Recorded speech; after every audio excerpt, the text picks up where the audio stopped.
ఈరోజు ఎలక్షన్లో షష్ఠి వర్మ గారు అయితే ఎలిమినేట్ అయ్యి బయటకు వెళ్ళిపోయారండి. ఇది కొంచెం బాధాకరమైన విషయమే, దానికోసం కూడా మనం మాట్లాడదాము. అలానే ఇమ్మానియల్ మాట మార్చుతాడా, మాట మీద నిలబడ్డా, అది కూడా మాట్లాడదాం. ఇకపోతే హరీష్ దెబ్బకి నాగార్జున సారే భయపడిపోయారా అన్నట్టుగా నాకు అనిపించింది. ఆ విషయం కూడా మాట్లాడదాము. పెద్ద టాపిక్స్ ఏమీ లేవండి, ఇవే ఇమ్మానియల్ కోసము, షష్ఠి గారి కోసము, హరీష్ గారి కోసం మాట్లాడతాం అంతే. సో హాయ్ హలో, అందరూ ఎలా ఉన్నారు, బాగున్నారు? నేను మీ మణిరత్న. నేనైతే చాలా అంటే చాలా బాగున్నాను. మరి మీరు ఎలా ఉన్నారు? సో ముందుగా ఛానల్ని లైక్ చేయండి, సబ్స్క్రైబ్ చేయండి. అందరూ చూస్తున్నారు కానీ ఎవరు లైక్ చేయట్లేదు. మీరు లైక్ చేస్తేనే ఛానల్ అనేది యూట్యూబ్ వాళ్ళు సజెషన్లోకి తీసుకుంటారు. మరొక విషయం, నా వ్యూవర్స్ మీరే అని చెప్పాను. ఒకవేళ నేను ఏదైనా సరిగ్గా చెప్పకపోయినా, మీ ఫేవరెట్ కంటెస్టెంట్స్ కోసం టాపిక్ రాకపోయినా కింద కామెంట్ రూపంలో తెలియజేయండి. ఎక్కువ సుత్తు లేకుండా షార్ట్ అండ్ స్వీట్గా తొందరగా తెలియచేద్దాం. పెద్ద టాపిక్స్ ఏమీ లేవు. సో కట్ చేస్తే ఏవైతే మెయిన్ ఉన్నాయో అన్నీ అవే మాట్లాడుకుందామండి. ఆల్రెడీ మీరు ఎపిసోడ్ చూసారు, ఏదో పిన్ టు పిన్ న్యూస్ చదువుతున్నట్టుగా అయితే నేను చదవను. సో ఈసారి బిగ్ బాస్ అయితే చాలా గట్టిగా పెట్టేశాడు. ఎవరికి? ఈసారి నామినేషన్ సంజనాకి ఇంకా హరీష్కి. ఎలా అనిపించిందంటే, నాకు అందరి దొంగతనాల కోసము వీడియో క్లిప్ అనేది నాగార్జున గారు చూపించడం జరిగింది. ఇక్కడ ఎస్పెషల్లీ ఇంకా హరీష్ మొహం అయితే ఇంత చాలా కోపంగా అలిగి అన్నట్టుగా ఉన్నాడు. ఎవరిని అప్రిషియేట్ చేయట్లేదు, ఏదో న్యూట్రల్గా అలా నడుస్తుంది. సో అదే టైంలో కూల్ డ్రింక్ ఎవరు దొంగతనం చేశారు అని చెప్పి నాగార్జున గారు అడగడం జరుగుతుంది. హరీష్ అయితే నేను అంటాడు, నేనే చేశాను. కర్మ సిద్ధాంతం అండి, తలదన్నేవాడు ఒకటంటే దాన్ని తాడి దన్నేవాడు మరొకడు ఉంటాడు కదా అంటూ వస్తే వీడియో క్లిప్ ప్లే చేస్తారనమాట. సంజన అమ్మ అని చూస్తారు, రీతు చౌదరి కూడా ఆయన ఫేస్ వైపు చూస్తుంది. అక్కడ మాసమని చిన్న స్మైల్, చాలా బుడ్డి స్మైల్ వస్తుంది. ముందే ఎవరికి చూపించినా అంత స్మైల్ లేదు. సో ఈ రకంగా ఇక అక్కడ ఎవరున్నారు దొంగతనం చేసే దగ్గర? ఫ్లోరా షైని, హరీష్ ఇద్దరు ఉన్నారు. అసలే సంజనాకి ప్రతి చిన్న విషయం గుర్తుంటుంది. రివెంజ్ మాస్టర్ వీళ్ళిద్దరిని వదులుతుందా? యాక్చువల్లీ బిగ్ బాస్ ప్లాన్ కూడా ఇదే అనుకుంటా, ఫ్లోరా షైనీ గారిని ఉంచడానికి. అది ఇప్పుడు మనం మాట్లాడుకోవద్దు, మాట్లాడదాం లాస్ట్లో మాట్లాడదాం. నెక్స్ట్ అందరినీ సేవ్ అవుతూ ఉన్నారు. సునీల్ శెట్టి గారిని సేవ్ చేసే టైంకి వచ్చేసరికి అక్కడ ఆడియన్స్ కూర్చుంటారు కదా, వాళ్ళ ఫేస్లో ఒక రకమైన స్మైల్, అమ్మయ్య మా ఫేవరెట్ కంటెస్టెంట్ సేవ్ అయిపోయాడని. ఆయనకి చైల్డ్హుడ్ జయం మూవీలో ఇలాంటి చాలా మూవీస్ ఆయన చేస్తున్నారు. ఆ ఫ్యాన్స్ గట్టిగా కోరుకుంటున్నారు. ఓటింగ్ కూడా బాగా పడింది. అలానే కొన్ని వీడియోస్ నేను చూస్తూ ఉన్నాను అనమాట, రీల్స్ అవన్నీను. యాక్చువల్లీ ఈనాడిన గేమ్ అంటూ ఉంటే ఒక్క ఏమంటారు, ఎలిమినేషన్ టాస్క్లో చాలా బాగా పర్ఫామ్ చేశారు. ఫ్లోరా కంటే కూడా అక్కడైతే ఆయన అప్రిషియేట్ చేయాలి.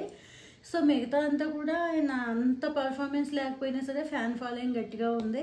ఆయన ఎలిమినేట్ అయితే ఆయన కంటే ఫ్యాన్స్ ఎక్కువ ఫీల్ అయిపోతారేమో అన్నట్టుగా అనిపించింది.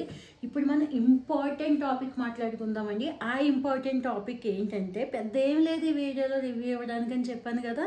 సో దీనికోసం అయితే మనం తప్పకుండా మాట్లాడుకోవాలి. అయితే నాగార్జున సార్ సాటర్డే రోజు 2 టీమ్స్ని డివైడ్ చేశారు. ఎవరైతే పర్మనెంట్ ఓనర్గా, అంటే అన్ని లగ్జరీస్ ఉన్నారు హౌస్లోకి పంపించడానికి, మీ టెనెంట్స్ నుంచి ఒక్కరికి అవకాశం ఉంటుంది, 2 టీమ్స్గా డివైడ్ అవ్వండి అని చెప్పడం జరుగుతుంది. అక్కడ ఇమ్మానియల్ అండ్ బర్నీ గారు ఇద్దరు కూడా సెలెక్ట్ చేసుకుంటారు. ఇమ్మానియల్ గారు ఫస్ట్ నేను సాటర్డే చెప్తాను, అది చెప్తేనే మరి ఇక్కడ ఇమ్మానియల్ గారు మాట తప్పడం ఏంటి అని కథ ఏంటి అనేది తెలియాలంటే శనివారంతో ఒకసారి టీమ్ డివైడింగ్ మా కోసం మాట్లాడుకుందాము. ఆయన సునీల్ శెట్టిని, ఇమ్మానియల్ని, ఫ్లోరాని ఫస్ట్ సెలెక్ట్ చేసుకుంటాడు అనమాట. అక్కడితో అతనితో కలిపి 4 అయిపోయారు. అయితే ఇంకా సంజన ఇంకా ఈ గేమ్లో పార్టిసిపేట్ చేయడానికి ఉండదు, ఆవిడైతే టెనెంట్గానే ఉంటారు అని అనేసరికి ఇమ్మానియల్ ఏం చేస్తాడు, వెంటనే కూడా రీప్లేస్ చేస్తాడనమాట. ఫ్లోరాని బయటకు వదిలేసి సంజనాన్ని పిక్ చేసుకుంటాడు. ఓకే, ఆయన తెలివైన మూవ్. ఎందుకంటే ఆమెతో పెట్టుకుంటే మహాతల్లి మనకి వేసేస్తుంది, ఇంకా మనల్ని బతకనివ్వదనుకున్నాడో ఏమో తెలియదు. కానీ ఇంకా అతని ప్లాన్ అయితే అతను వెంటనే వర్కౌట్ చేశాడు. అయితే ఇక్కడ నాకు నచ్చని విషయం ఏంటంటే, ఆయన శ్రీజ వాళ్ళతో ఒక 2-3 రోజులు ఎపిసోడ్స్ ముందు ఒకవేళ టెనెంట్స్లోంచి ఓనర్ ఇంట్లోకి వెళ్ళాలి అంటే ఎవరెవరిని పంపిస్తారు మీ దాంట్లోంచి అని అడిగితే, పాప మా ఫుడ్ తినలేకపోతున్నారు, లేడీస్ అడిగించుకోలేకపోతున్నారు, లేడీస్ని పంపించేద్దాము, జెంట్స్ అక్కడ ఉండిపోతామని చెప్పడం జరిగింది. మరి సేవ్ అయిపోయాక ఏమైంది? టూ మచ్ కదా. గేమ్ పెట్టినప్పుడు మాత్రం సారీ అప్పుడు ఇంకా సేవ్ అవ్వలేదు, ఆదివారం సేవ్ అయ్యారు. ఇక్కడ గేమ్కి వచ్చేసరికి ఇంక ఓటింగ్ అయిపోయింది, అంతా అయిపోయింది. మరి ఇదేదో ఒక మాస్క్ వేసుకొని ఆడుతున్నాడా అన్నట్టు అనిపించింది. సరే నువ్వు ఇద్దరు జెంట్స్ ఉన్నారు కాబట్టి అదే నాకెట్లా పోగొట్టుకుంటాను, నేను ఫస్ట్ ప్రయారిటీ నన్ను నేను ప్రేమించుకొని నాకు ఇచ్చుకుంటాను అన్నప్పుడు ఏ ఫ్లోరా షైనీ అండ్ సంజన ఉంచుకొని ఇంకెవరో అతని పేరు సునీల్ శెట్టి గారిని బయటికి పంపేయచ్చు కదా అక్కడ. అప్పుడు నిజంగా అతను మాట మీద నిలబడిన వ్యక్తి అయ్యి ఉండేవాళ్ళు. కట్ చేస్తే టీమ్స్ సెలెక్షన్ అయిపోతుంది. Next team Bharani, Ramu and Tanuja and Rithu Srishti, వీళ్ళు ఒక టీము. అక్కడ భరణి గారు అయితే మామూలుగా కాదు, అదేదో పెద్ద టాస్క్ లాగా భయంకరంగా అందరినీ ఇమాన్యుయల్ అయితే ఇలా పీక పెట్టుకొని వెనక్కనేయడము, తనునైతే ఇట్లా పేసుకొచ్చి ఇలా ఇసురు కొట్టేయడము, చాలా హార్బుల్ ఆడాడు, గట్టిగా ఆడాడు. ఇంకొంచెం ఏంటంటే బిగ్ బాస్ కూడా టాస్క్ ఆ రోజు పెట్టి ఉండకూడదు, ఏ ఫ్రైడేని ఎప్పుడో పెట్టి మనకి సాటర్డే రోజు చూపించుంటే బాగుండేది. ఎందుకంటే ఆ డ్రెస్సులతో అవి అంత కంఫర్ట్ కాదు, చూడడానికి కూడా అంత మంచిగా అనిపించలేదు. కానీ బిగ్ బాస్ మరి పెట్టాడు కాబట్టి బర్నీ గారు అయితే అసలు చాలా ఎటంటే అటు నాకైతే నచ్చలేదు బర్నీ పద్ధతి. ఎందుకంటే ఆడపిల్లలన్నా ఇది లేదు, ఎటంటే అటు ఆడేయడము, ఎందుకంటే ఓనర్కే కదా, పర్మనెంట్ ఓనర్కే కదా. సో ఎనీవే గేమ్ కాబట్టి గెలిపోవటం ముఖ్యం కాబట్టి ఆయన ఆడాడేమో అనుకుందాము.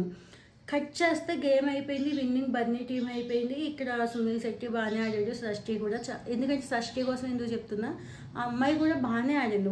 వారం అంతా ఒక వారమే అయ్యింది, అంత పర్ఫార్మెన్స్ లేకపోయినా గేమ్స్ అయితే మాత్రం చాలా గట్టిగానే ఆడుతుంటాను. సో ఆ రకంగా మొన్న నామినేషన్ అప్పుడు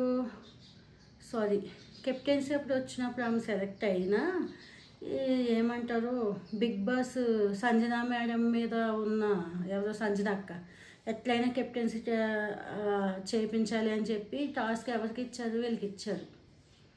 హెల్ప్ ఎవరైతే సపోర్టర్స్ ఉన్నారో వాళ్ళకి. ఒకవేళ అక్కడ కూడా ఏమైనా ఇచ్చుంటే గట్టిగా ఆడుతుంది కాబట్టి ఓటింగ్ పడి ఈరోజు సేవ్ అయినేమో. ఏదేమైనా బిగ్ బాస్ చేతిలో ఉంది, మనం ఏమీ చేయలేము. నెక్స్ట్ బదిని అయితే చాలా వరస్ట్ అనిపించింది నాకు. ఎందుకంటే అంతలాగా ఆడపిల్లని అలా ఇసిరేయడం, పేగలు పట్టుకొని బలం ఉందని చెప్పి బల ప్రయోగం చేయకూడదని అనిపించింది. సో విన్ అయిపోయిన తర్వాత కూడా పర్మనెంట్ నాగార్జున గారు ఛాన్స్ ఓడిపోయిన వీళ్ళకే ఇచ్చారు. సంచాలక్ ఫ్లోరా షైనీకి ఫస్ట్ సెలెక్ట్ చేయమంటే ఆమె సృష్టి అనింది. తర్వాత ఎవరు మన ఇమాన్యుయల్కి అడిగితే భరణి గారు అని చెప్పాడు. ఇక్కడ నిజంగా అనిపించింది వీళ్ళకి అసలు తెలివే లేదు దాన్ని. ఆయన రేపు పొద్దున్న ఓనర్స్తో టెనెంట్స్కి ఒక టాస్క్ వచ్చినప్పుడు వీళ్ళ ఓనర్స్ అందరిలో బలమైన వ్యక్తి ఎవరన్నా ఉన్నారు అంటే భరణి గారు. మనం స్టేజ్ మీద పుషప్స్ చూసాము, 60 చేశారు. అది నిన్న అందరినీ కలిపి ఏదో భీముడిలాగా ఇటు పడేశారు. అది వీళ్ళకి బెనిఫిట్ అవును కదా.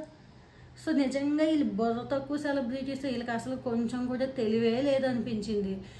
మరి వీళ్ళు ఇంకొక వ్యూలో ఆలోచిస్తే నెక్స్ట్ ఎప్పుడైనా టాస్క్లు వీళ్ళో పడితే తను అక్కడ పడేస్తే పంపించేస్తే నెక్స్ట్ మేము వెళ్ళొచ్చు అని ఏమన్నా ఆలోచించారో ఏమో నాకు తెలియదు. కానీ నెక్స్ట్ దద్దిల్లాగా సంజన అవనివ్వండి, సునీల్ శెట్టి, రీతు కూడా బర్నీ గారు అన్నారు. అంటే కొంచెం కూడా ఆలోచన అనేది లేదు వీళ్ళకి.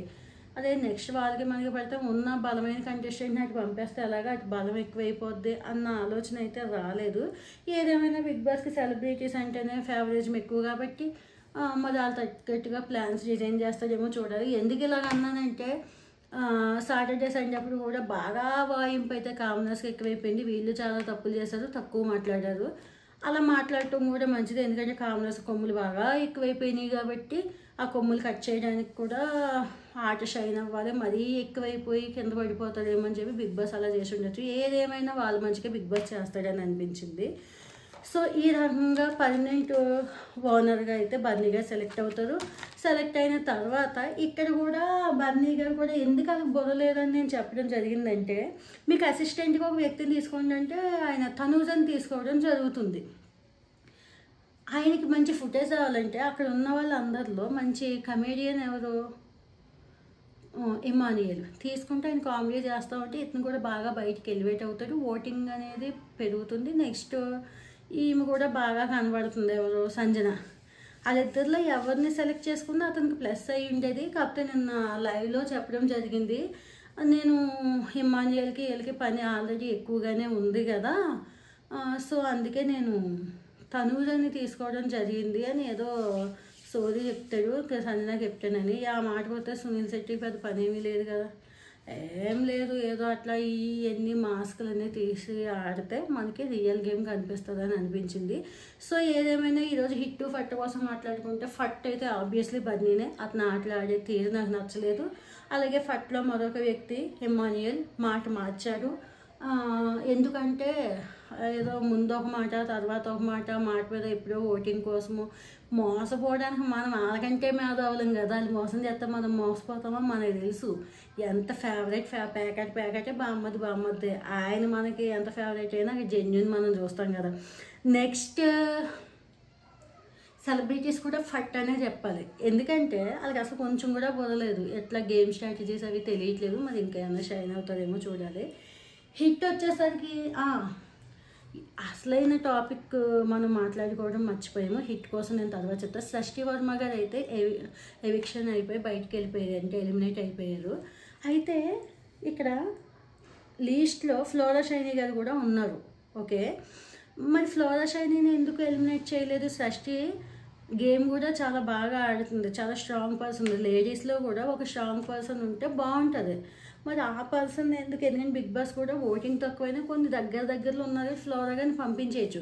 కానీ బిగ్ బాస్ మహా మేధావి, మనమే తెలివైన వాళ్ళం అంటే మనకంటే తెలివైన వాళ్ళు. వీడియో కూడా చూపించేసాడు, ఎందుకంటే ఈ వారం అంతా ఫ్లోరాకి, సంజనాకి, ఇంకెవరు హరీష్కి, ముగ్గురికి గట్టిగా పెట్టేస్తాడు. మామూలుగానే సంజనాకి ఎవరిని ఊరుకోదు, ఆమె దొబ్బేసి ఏడిపించారు అంటే ఈ వారం అంతా దబిడే అని నాకు అనిపించింది. సో ఎందుకంటే ఆల్రెడీ టామ్ అండ్ జెర్రీలాగా ఉన్నారు కాబట్టి అట్లీస్ట్ సంజన గారు ఆమె విషయంలో ఇష్యూస్ పెట్టుకోవడానికి ఒక ఆపర్చునిటీ కావాలి కాబట్టి ఉంచారేమో అని నాకు అనిపించింది. సృష్టి గారు పెద్ద యాక్టివ్గా లేరు కాబట్టి పంపించేసినట్టుగా నాకు అనిపించింది. మరి మీరేమనుకుంటున్నారో కామెంట్ రూపంలో తెలియజేయండి. సో ఈసారి హిట్ కోసం మనం మాట్లాడుకుందాము. హిట్ కోసం మాట్లాడుకోవాలి అని అంటే ఈ గేమ్ మొత్తంలో ఎవరు బాగా ఆడారు?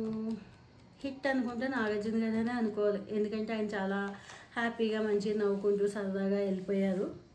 ఆయనకే హిట్ ఇచ్చేద్దాం, ఎందుకంటే మిగతా వాళ్ళు ఎవరో కూడా అంత కరెక్ట్ అనిపించలేదు. అందుకే ఈసారి మనం నాగార్జున గారికి హిట్ ఇచ్చేద్దాం. సో నెక్స్ట్ వచ్చేసరికి మాస్క్ మ్యాన్ కోసం చెప్పడం మర్చిపోయాను. ఆయన దెబ్బకి నాగార్జున గారే తనూజ ఒక టైంలో అంటారు, హరీష్ అంటే అమ్మ అది అయిపోయింది కదా, అది వదిలే అని నవ్వుకుంటా అంటారు అనమాట. అంబాబోయ్ మళ్ళీ సోది ఇతనితో పెట్టుకుంటే మళ్ళీ ఏదో తీస్తాడు. హరీష్ గారు నాగార్జున గారే హరీష్ దెబ్బ భయపడిపోయి నాగార్జున హరీష్ గారు అని అంటున్నారంటే మనోడికి మూర్ఖులతో వాదించడం అనవసరం అనుకున్నారో ఏమో. అది వదిలే మనం వెళ్ళి మాట్లాడి ఆయనకి అన్నీ అర్థమవుతాయి, ఇది అర్థం చేసుకోగలరు అని చెప్పి బట్టలు పూసి మాట్లాడుతున్నట్టుగా అనిపించింది. ఇతనితో ఎందుకు వచ్చిందిరా బాబు, మళ్ళీ నిన్న ఆల్రెడీ నన్ను ఒక 70% మనకి ఎపిసోడ్లోనే 40 నిమిషాలు కనిపించిందంటే మళ్ళీ నన్ను పేస్ట్ చేసేసేస్తాడు, ఎందుకు వచ్చిందని చెప్పి నాగార్జున గారే భయపడిపోయారా అన్నట్టుగా అనిపించింది. సో ఏదేమైనా సరే అలా నిన్నైతే చాలా ఎంటర్టైన్మెంట్గా నవ్వులతో ముగిసింది. ఈరోజు ఎలిమినేషన్స్ అయితే చాలా గట్టిగా ఉన్నాయి, ప్రోమో కూడా చూసాము. సో నెక్స్ట్ అది కూడా చేస్తా. లాస్ట్ వీక్ పర్ఫార్మెన్స్ అంతా ఎవరు బాగా ఆడారు ఎవరు బాగా ఆడలేదు టైం ఉంటే నేను ఆ ఎపిసోడ్స్ కూడా తయారు చేసి మీకు పెడతాను. సో సబ్స్క్రైబ్ చేయడం మర్చిపోకండి, అలాగే లైక్ కొట్టండి, ఫ్రీనే కదా ఎంతసేపు. అలా సబ్స్క్రైబ్ బటన్, ఇలా లైక్ బటన్, కింద ఏదైనా ఉంటే ఒక కామెంట్, టైం ఉంటే కామెంట్ కూడా పెట్టేయండి, పెడితే చాలా happy. Okay friends, bye all, thank you, bye.